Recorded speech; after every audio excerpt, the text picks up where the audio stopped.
But such ages of continual food-bearing weary the earth, and upon the face of this once young and fertile island, the furrows of exhaustion had begun to appear. Gradually, the trees and bushes that would hold the soil in place had been consumed to build ships or palaces or to feed the peasants' fire. Naked of leaf or shade, the earth baked in the long summer sun. In wintertime, torrents of savage rain tore into the soil, cutting it into deep gullies, washing whole fields away into the sea. And always, wherever there was a green thing growing, it was everywhere menaced by the sharp, poisonous, and insatiable tooth of the goat.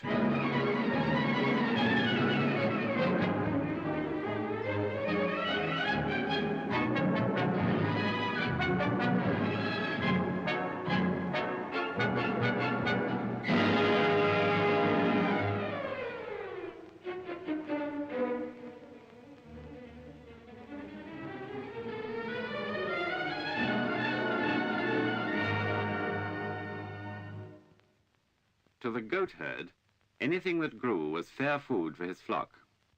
And such a goat herd was Vassos Mavrandonis. But to such village farmers as Nikos, the wandering goat was something that carried plague in its mouth. In half an hour, one flock could devastate a year's harvest. Νίκο, Νίκο, δέποτσι ήρθαν κάποιες νίκες και τρώνε τις ελιές μας. Βάστα του για μετά τον... Ενσώ, μάντα ποιος έμουνες έφερε Ολλάνδοντες τεσσές άμεσα. Άια παύρο έρημες, εφάετε μας τα σπαρτά μας, είναι αμόντουτα. Ποιος είναι ο Ολλάνδουδος ο άνθρωπος που τα φέρε τα μέσα. Ματιά κασού, αντρέπονται τίποτε πιο. Small wonder that strife flared up between farmer and shepherd. Nikos spoke with the passion of one whose rage is sharpened by weeks of sweat in the fields. In Vassos was all the obstinacy and truculence of the lotus eater whose sleep has been rudely disturbed.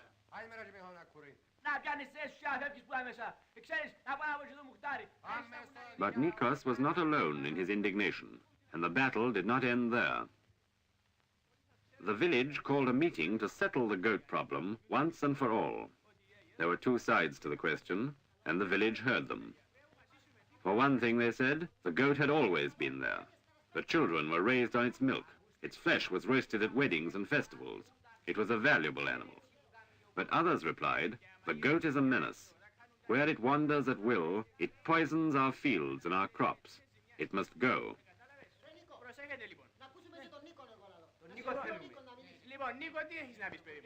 Then Nikos spoke. Who would spend a year of long days scraping the soil to grow food for Vassos goats? I would do better to throw my seed down the well and my wife and children after it. No, said the villagers, the crops must be protected. In the long run, it is not goat flesh, but the fertility of the village that matters.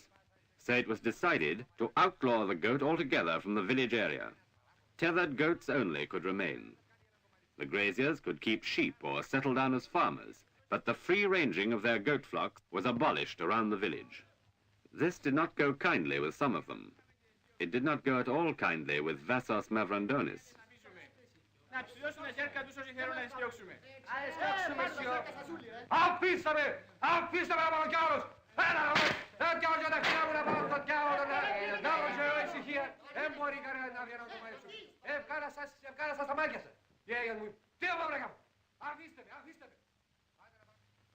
Vassos was a shepherd and not a farmer.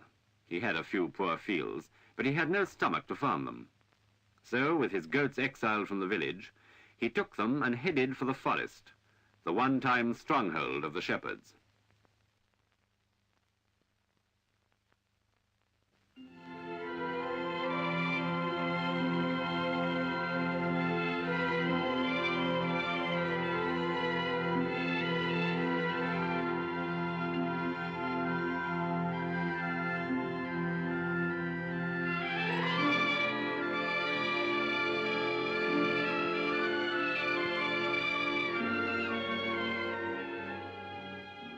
Here, on the sharp ridges and slopes of the hills, grew the timber wealth of Cyprus, oak and pine and fir, and cedars more prolific and mighty than those of Lebanon.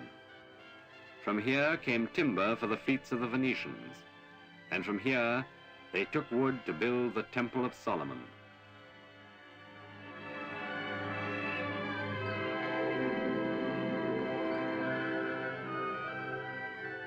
But the forests now were less mighty than they had been.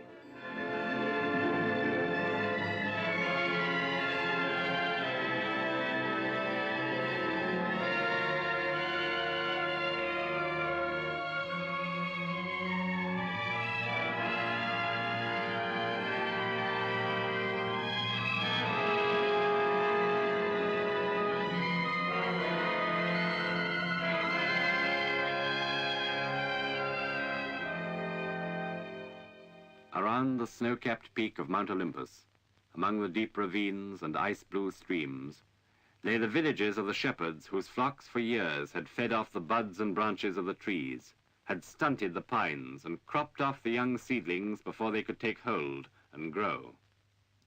They were rough, wild villages. They stood among the clouds of the hills, cut off from the plains and remote from the thought of husbandry. It was to one such village that Vassos came.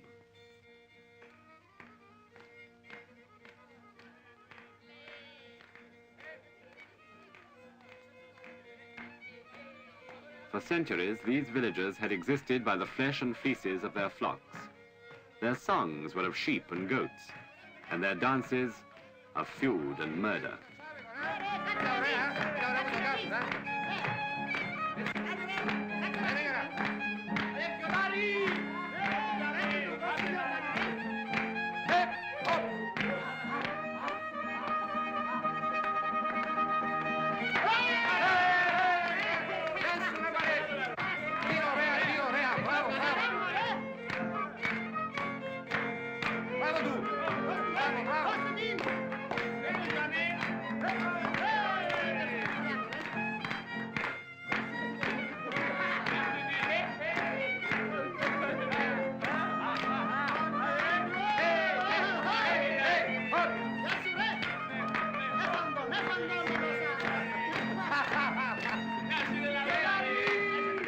But the lives of these shepherds were changing fast.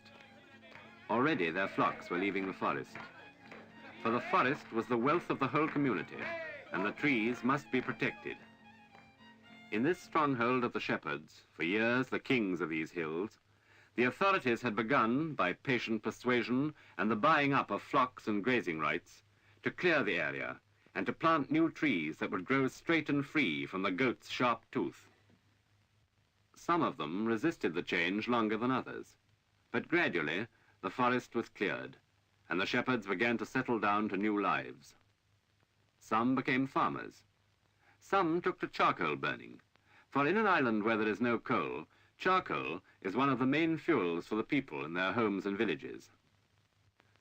Others became forest workers, clearing, pruning, transplanting the young trees, putting the forest back onto the bald, craggy slopes long desolated by neglect or fire. Some, for their sharp eyes, became forest fire guards. Perched on the higher peaks, they kept ceaseless watch for the first plumes of smoke that might threaten a priceless generation of cedars.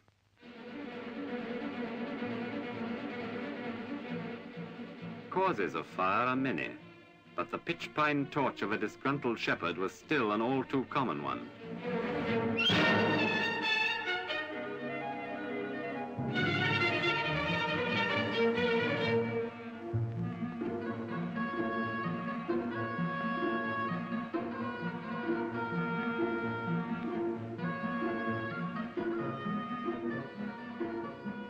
Vassos was a wild man, as there is one in every village. And now he had a grievance. If there was no room in the forest for his goats, then he would revenge himself in a way the forest would understand. There are many gaunt patches of hillsides, scorched black with fire, which show the thoughtless, impetuous spite of men like Vassos. For where there are few roads and sheer hillsides, a fire started in secret will go raging through these dry trees and spread out of all control, unless seen and smothered immediately.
Thassos had liked the lazy shepherd's life.